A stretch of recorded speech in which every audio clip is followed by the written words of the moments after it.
दोस्तों, एक पत्रकार का काम होता है सवाल पूछना। पत्रकार का काम सवाल पूछना है और वो सवाल पूछेंगे क्योंकि उनको जनता की आवाज उठानी है, जनता के मुद्दों पर सवाल पूछना है। लेकिन इन दिनों कुछ ऐसा हो गया है कि पत्रकार अगर आपके मुताबिक सवाल पूछे तो वो पत्रकार है, लेकिन अगर वो आपके मुताबिक सवाल ना पूछे तो आप उसे देशद्रोही और न जाने क्या कुछ कह देते हैं।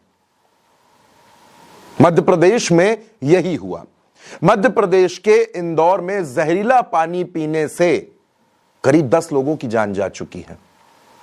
सवाल पूछा जा रहा है कि वो इंदौर जो डंका बजाता है, सबसे ज्यादा साफ है, स्वच्छ है, इनाम लेता है, उस इंदौर में जहरीला पानी पीने से अगर ऐसा हो रहा है तो इसके पीछे जिम्मेदार कौन है?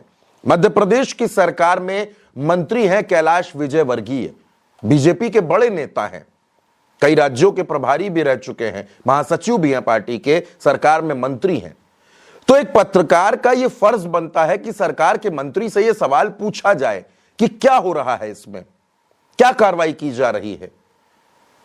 देश के एक चैनल के पत्रकार अनुराग द्वारी एनडीटीवी के बड़े पत्रकार हैं और मध्य प्रदेश के बड़े पत्रकारों में उनकी गिनती होती है, ग्राउंड कवरेज के लिए जाने जाते हैं। अनुराग द्वारी और कैलाश विजयवर्गीय का जब एक जगह पर आमना सामना हुआ तो अनुराग द्वारी ने उनसे सवाल पूछने की कोशिश की, लेकिन जब सवाल पूछे गए तो कैलाश विजयवर्गीय बदतमीजी पर उतर आए, बदसलूकी पर उतर आए और ऐसे ऐसे शब्दों का इस्तेमाल करने लगे जिससे उस पत्रकार को भी खराब लगा।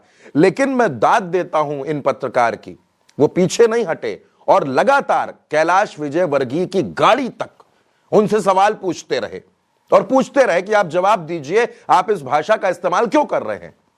आप ये वीडियो देखिए, आपको समझ में आएगा कि वहां पर किस तरीके का व्यवहार पत्रकार के साथ कैलाश विजयवर्गीय ने किया।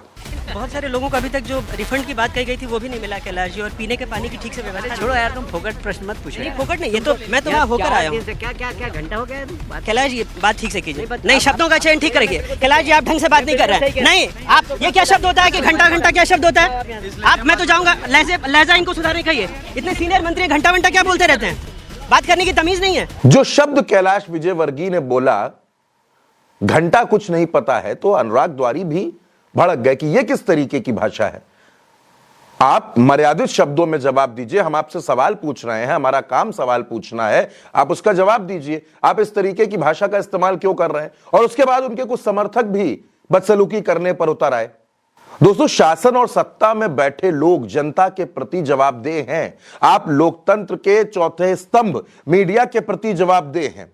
ये तो वही बात हो गई कि आपके मुताबिक सवाल पूछे जाए, आपका गुणगान किया जाए, तब सब कुछ आपको ठीक नजर आता है। लेकिन अगर सिस्टम में कोई खामी है, किसी की लापरवाही है, किसी की गलती है और उस पर सवाल पूछा जा रहा है, ये पूछा जा रहा है कि कार्रवाई कैसे सुनिश्चित होगी, तो आप उसको इस तरीके के जवाब दे रहे हैं, आप घंटे की बातें कर रहे हैं।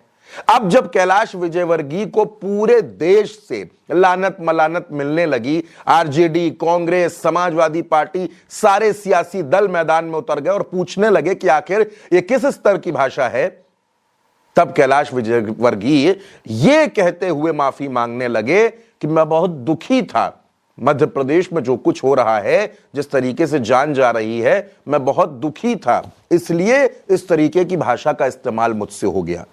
पूरे वीडियो में मुझे नहीं लगता कि आपको ऐसा लग रहा होगा कि कैलाश विजयवर्गीय कहीं से दुख में थे, उनको किसी तरह का दुख था। दरअसल ये दुख नहीं था, ये सत्ता का अहंकार है। सत्ता को हमेशा ये लगता है कि वो हर सवाल को अपने जूतों से रौंद डालेगी, लेकिन इन लोगों को यह नहीं पता है कि इस देश में पत्रकारिता आज भी जिंदा है। भले ही कुछ लोग सत्ता के इधर उधर चरण चुंबक बन के घूमते हों, वो सवाल पूछने की हिम्मत न कर पाते हों, लेकिन इस देश में पत्रकारों में, मीडिया में एक बहुत बड़ा वर्ग है जो आज भी सवाल पूछता है, डंके की चोट पर पूछता है और आंख में आंख डालकर पूछता है। लेकिन कैलाश विजयवर्गीय को सत्ता का गुमान है, सत्ता का अहंकार है। ये वही कैलाश विजयवर्गीय हैं जिनके बेटे आकाश विजयवर्गीय के भी तमाम वीडियो आपने देखे होंगे। वो भी किस तरह अपने पिता की सत्ता के अहंकार में डूबे रहते थे, और आज ये कैलाश विजयवर्गीय का आप वीडियो देख रहे हैं। इनके तमाम बयान आपको याद होंगे जो इन्होंने बिलो द बेल्ट दिए हैं, मर्यादाओं को तार करके दिए हैं और आज एक बार फिर एक पत्रकार से ये इस तरीके का व्यवहार करते हुए नजर आए। मैं फिर आपसे कह रहा हूं, सत्ताओं से सवाल हमेशा पूछे जाएंगे, राजनीतिक दलों से सवाल हमेशा पूछे जाएंगे, शासन प्रशासन में बैठे लोगों से सवाल हमेशा पूछे जाएंगे। और अगर किसी को इस बात का गुमान हो रहा है कि वो सत्ता के अहंकार में जवाब नहीं देगा, वो इस तरीके की बदतमीजियां करेगा, तो इस देश के पत्रकार भी उसका जवाब देना अच्छी तरीके से जानते हैं।